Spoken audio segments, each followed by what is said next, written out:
موسم میلاد آتا ہے تو لوگ جو ہے نا وہ میسیجز کرنا شروع ہو جاتے ہیں، اچھا بتاؤ میلاد کس نے منایا؟ میلاد کس نے منایا؟ میلاد کیا صحابہ نے منایا؟ کیا صحابہ نے میلاد منایا؟ میسیجز چلنا شروع ہو جاتے ہیں۔ اب ہونا تو یہ چاہیے کہ ہمیں دلائل معلوم ہو، ہم بھی حدیث ان کو بھیج دے کہ دیکھو صحابہ نے بھی میلاد منایا۔ ایک حدیث پاک بیان کروں گا، بیان کا آغاز ہو جائے گا، پھر انشاءاللہ آگے چلتا جاؤں گا۔ یہ حدیث پاک سنن نسائی کے اندر موجود، مسند احمد بن حنبل کے اندر بھی موجود ہے۔ حضرت امیر معاویہ رضی اللہ تعالیٰ عنہ راوی یہ فرماتے ہیں صحابہ محفل سجا کر بیٹھے، صحابہ محفل سجا کر بیٹھے، ان رسول اللہ صلی اللہ علیہ وسلم خرج علی حلقۃ یعنی من اصحابی، صحابہ محفل سجا کر بیٹھے، حلقہ لگا کر بیٹھے، آمنہ کا چاند تشریف لے آتا ہے۔ کیسی نورانی محفل ہے، ستارہ صحابہ ستارے ہیں۔ حضور فرماتے ہیں اصحابی کالنجوم بِأَيِّهِمْ اقتدیتم اہتدیتم، میرے صحابہ ستاروں کی مانند ہیں، جس کی پیروی کرو گے نجات پا جاؤ۔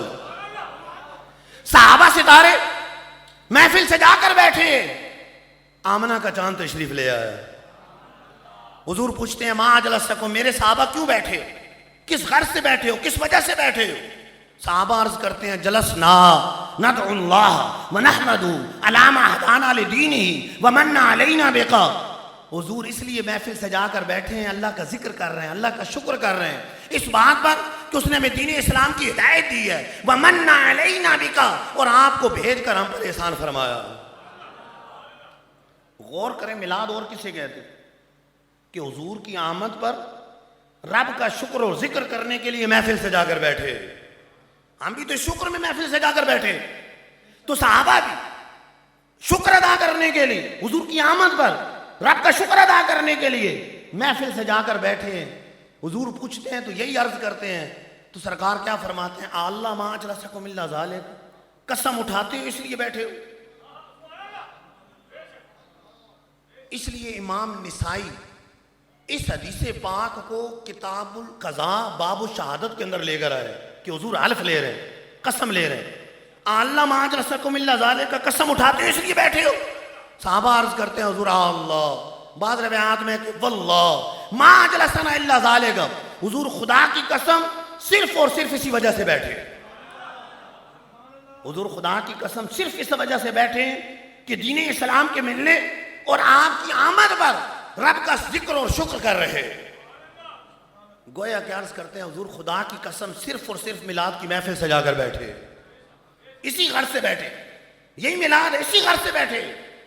تو سرکار دو عالم صلی اللہ علیہ وسلم نے فرمایا میرے صحابہ میں جو تم سے حلف لے رہا ہوں اس وجہ سے نہیں کہ مجھے تم پر شک ہے کہ کسی اور وجہ سے بیٹھے اور بہانے بنا رہے، نہیں، اما انی لم استحلفکم طعمۃ لکم، اس لیے حلف نہیں لے رہا کہ مجھے تم پر شک ہے، وجہ یہ ہے حلف لینے کی کہ انما اتانی جبرائیل، ابھی ابھی میرے پاس جبرائیل آئے تھے، فاخبرنی، مجھے بتا رہے تھے ان اللہ یباہی بکم الملائکہ، میرے صحابہ تم یہاں محفل سجا کر بیٹھے ہو اور اللہ فرشتوں کے سامنے فخر فرما رہا ہے۔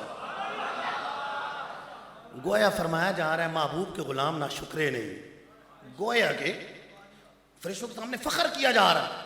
تو اس کی تشریح کیا بنے گی کہ گویا کہ کہاں جا رہا ہے محبوب کے غلام نہ شکرے نہیں، انہیں محبوب کی نعمت عطا کی ہے، یہ محفلیں سجا کر میرا شکر ادا کر رہے ہیں۔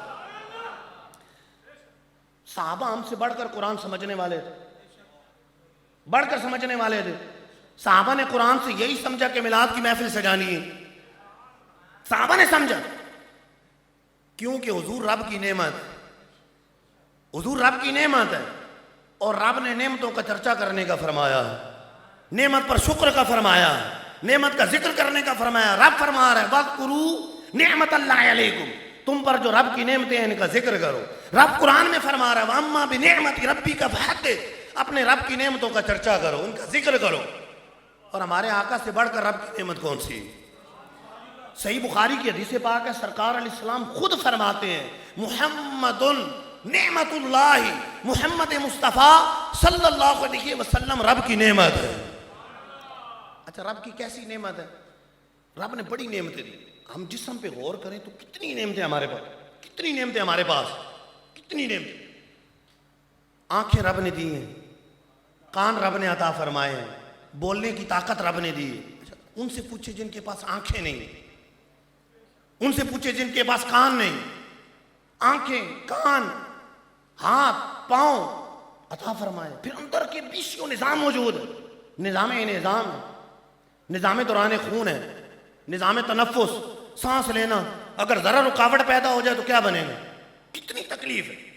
کبھی زکام ہو جائے, سانس تھوڑا سا اکھڑ جائے, کتنی مشکل پیش آتی, کتنی مشکل پیش آتی. منہ کے اندر ذائقہ عطا فرمایا. ذرا ذائقہ اگر کسی کی حیثیت ختم ہو جائے تو اس کے لیے قورمے, بریانی اور دال برابر ہو جائے. ذائقہ ہی کچھ نہیں, جو مرضی منہ میں ڈالتے جائیں, جو کھاتے جائیں, ذائقہ نہیں. یہ نعمتیں رب نے عطا فرمائی. لیکن قرآن میں کہیں یہ نہیں فرمایا میں نے تمہیں آنکھیں دی تم پر احسان کیا ہے, میں نے تمہیں کان دیے تم پر احسان کیا ہے, میں نے تمہیں یہ دیا تم پر احسان کیا. لیکن جب محبوب کی باری آئی, وہ نعمت عطا فرمائی, تو کیا فرمایا؟ لقد من اللہ علی المؤمنین اذ بعث فیہم رسولا من انفسہم. رب نے مومنین پر احسان فرمایا ہے, انہیں اپنے محبوب کی نعمت عطا فرمائی. رب نے احسان فرمایا, احسان فرمایا. لقد من اللہ, رب نے احسان فرمایا. اور صحابہ اس احسان اور نعمت کا شکر ادا کرنے کے لیے جب محفل سجا کر رب کا شکر ادا کرتے ہیں تو رب فرشتوں کے سامنے فخر فرماتا.